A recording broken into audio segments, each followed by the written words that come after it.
के defence minister ने तो सार्वजनिक रूप से स्वीकार कर लिया कि हम 30 साल से आतंकवाद का ये सिलसिला चला रहे हैं, पाल पोस रहे हैं आतंकवादियों को, आतंकवादी इंफ्रास्ट्रक्चर तैयार कर रहे हैं हम अमेरिका और यूरोप के कहने पर, उनके समर्थन से। तो अब कोई दबी छिपी बात तो रही नहीं। तो पाकिस्तान को ये विदेशी मुद्रा डॉलर मिल रहे थे अमेरिका से आतंकवाद को बढ़ाने के लिए और रूस के खिलाफ पाकिस्तान का इस्तेमाल करने के लिए। सोवियत संघ से सिलसिला शुरू हुआ, रूस तक चलता रहा है। अफगानिस्तान में ज़रूरत थी पाकिस्तान की, हालांकि पाकिस्तान दोनों तरफ से खेलता रहा, अमेरिका का साथ भी देता रहा, पैसा लेता रहा, हथियार लेता रहा और अमेरिका को धोखा भी देता रहा। और सबसे बड़ा उदाहरण है ओसामा बिन लादेन, झूठ बोलता रहा लगातार अमेरिका से कि हमको जानकारी नहीं है, और उसके मिलिट्री हेडक्वार्टर के पास में ही उसको छिपा कर रखा हुआ था पाकिस्तान ने, जिसे अमेरिका ने खोजा और मारा।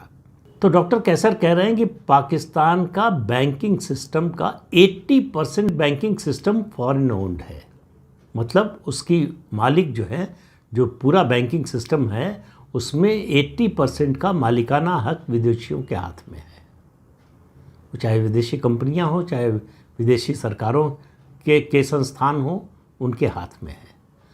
टेलीकॉम उनका 100% फॉरेन ओन्ड है, कुछ उसमें पाकिस्तान का नहीं है। उनका 1993 से अभी तक पाकिस्तान के सेंट्रल बैंक के जितने गवर्नर बने सब विदेशों से आए।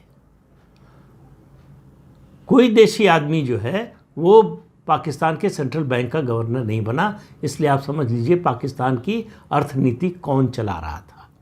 पाकिस्तान के लोग तो नहीं चला रहे थे, पाकिस्तानी तो नहीं चला रहे थे। उन्होंने कहा कि पाकिस्तान ने कराची पोर्ट, जो उसके पास बड़ा एसेट है, उसके निजीकरण की घोषणा की है।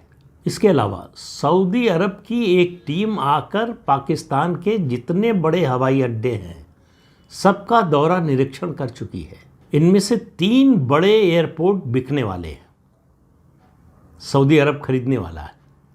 पाकिस्तान की सरकार कह रही है कि हम बेच नहीं रहे हैं, आउटसोर्स कर रहे हैं। और वो कह रहे हैं कि ब्रिटिश कॉलोनियलिज्म तो ख़त्म हो गया, आने वाले समय में पाकिस्तान, चीन, सऊदी अरब, यूनाइटेड अरब एमिरात, इन 3 देशों का उपनिवेश बन जाएगा। हम उनके नौकर होंगे, पाकिस्तानी जितने होंगे उनकी नौकरी करेंगे, क्योंकि पाकिस्तान के मालिक वो हो जाएंगे। उसके अलावा वो कहते हैं कि इंटरनेशनल आर्किटेक्चर जो सिक्योरिटी का है वो बदल चुका है। हम 60 साल से पिछले सोवियत संघ और अमेरिका के पैसे पर पल रहे हैं।